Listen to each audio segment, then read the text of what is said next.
Voilà la cuisine telle qu'elle était avant le début des travaux, tout à droite.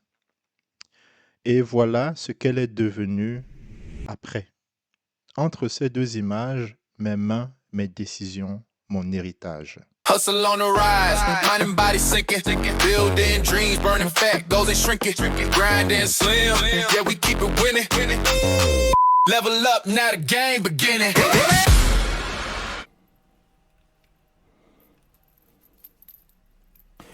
La cuisine, c'est la pièce qui a nécessité le plus de travail.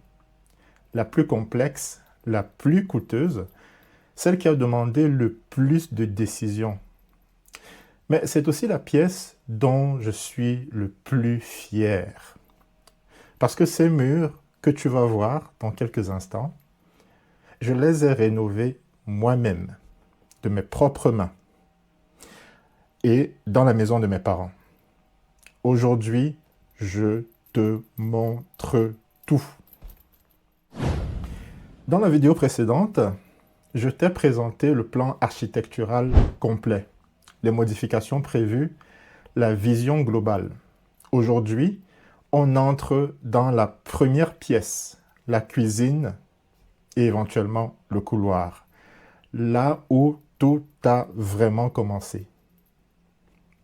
À tout à l'heure. Voilà d'où je suis parti. Une cuisine sombre, mal ventilée, mal éclairée, des murs qui portaient des traces de plusieurs décennies sans entretien. Sur la photo, il y a une porte entre la cuisine et le couloir, mais qui n'est pas visible sous cet angle. Mais il y avait aussi quelque chose d'autre, une énergie particulière dans cet espace, parce que cette cuisine, c'est là que ma mère, entourée de ses petits-enfants, leur donnait des cours de langue maternelle. Rénover cette cuisine, ce n'était pas juste un chantier, c'était toucher à quelque chose de sacré. La première grande décision, abattre la cloison entre la cuisine et le coin repas. Sur le plan, ça semblait logique. Ouvrir l'espace, faire entrer la lumière, créer une circulation d'air naturel. Mais dans la réalité, abattre ce mur pour mon père signifiait effacer une partie de la structure originale qu'il avait construite. Je lui ai expliqué pourquoi. Je ne voulais pas détruire, mais plutôt réinvestir. Je lui ai expliqué que ce mur fermait l'espace et qu'en l'abattant, on donnait une nouvelle vie à tout ce qui restait. Heureusement, il a compris. Et ce jour-là, j'ai vu quelque chose changer dans ses yeux. Il commençait à voir ma vision. Et maintenant, je veux te montrer quelque chose. Ces mains que tu vois là, ce sont les miennes. J'aurais pu laisser les artisans tout faire. J'avais les moyens de sous-traiter chaque centimètre. Mais j'ai fait un choix différent. Les murs de cette cuisine, je les ai rénovés moi-même. Le nettoyage, la préparation des surfaces, chaque couche appliquée avec mes propres mains. Pourquoi, vous me demanderiez? Ben, parce que je voulais que cette cuisine porte quelque chose d'invisible, que les voyageurs ne verront pas, mais qui le ressentiront. L'énergie de quelqu'un qui a construit avec amour et intention. Mon père a contribué à la construction de ces murs.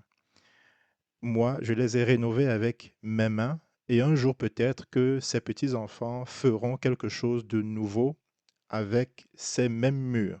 C'est ça le patrimoine générationnel. Pas juste de l'argent, mais des mains, du travail et une histoire qui perdure de génération en génération. Et maintenant, voici comment la transformation s'est déroulée. D'abord, la démolition. Le mur entre la cuisine et le coin repas, l'espace s'ouvre immédiatement, la lumière entre pour la première fois. Ensuite, la porte entre la cuisine et le couloir supprimée pour faciliter une meilleure circulation. L'ancienne paillasse a été démolie et remplacée par une nouvelle. Je reviendrai plus tard sur cette nouvelle paillasse et le maçon qui s'en est occupé. Une fois la paillasse prête, on a pu installer le plan de travail.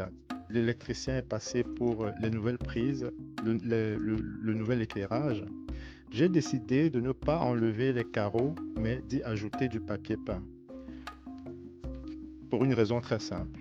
Là, je prépare les murs avec de l'enduit afin d'obtenir une surface parfaitement plate avant de coller le papier peint.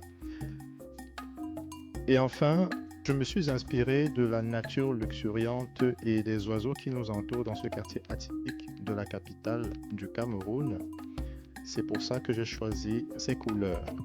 Il faut savoir que chaque étape correspond à une décision bien précise et chaque décision correspond à une raison bien précise dans cet espace. Et enfin, le couloir dont on parle moins mais qui joue un rôle crucial. Avant, un couloir qui ne jouait pas son rôle de facilitateur à cause de la porte de la cuisine. On était obligé de passer par le couloir pour arriver à la cuisine en sachant que la porte d'entrée débouche dans le couloir. Parfois, la plus petite modification change l'ensemble d'un espace. Supprimer cette porte a permis une meilleure circulation dans l'appartement. Maintenant, il joue pleinement son rôle d'espace de transition. Enfin, le moment que tu attends depuis le début, la transformation. Voilà d'où je viens, voilà d'où je suis parti, voilà où je suis arrivé. Même cuisine, même espace, même maison familiale, mais une ouverture là où il y avait un mur, de la lumière là où il y avait de l'obscurité, de la modernité là où il y avait de l'abandon, et dans ces murs des efforts de mes parents et mes mains qui ont rénové, invisibles pour les voyageurs, mais présentes pour toujours. Enfin, ce que cette cuisine m'a appris. La transformation la plus spectaculaire commence par la décision la plus difficile. Abattre ce mur, c'était difficile émotionnellement pour mon père, mais aussi pour moi. Mais c'est ce qui a tout changé. Dans la prochaine vidéo, le salon et le coin repas, comment créer deux espaces distincts dans une seule et même pièce. Abonne-toi pour ne pas la manquer. Dis-moi en commentaire si toi, tu aurais abattu le mur ou alors tu l'aurais gardé. Je t'attends en commentaire. Je suis Froze2H, from Zero to Hero. On se retrouve très vite. Ciao.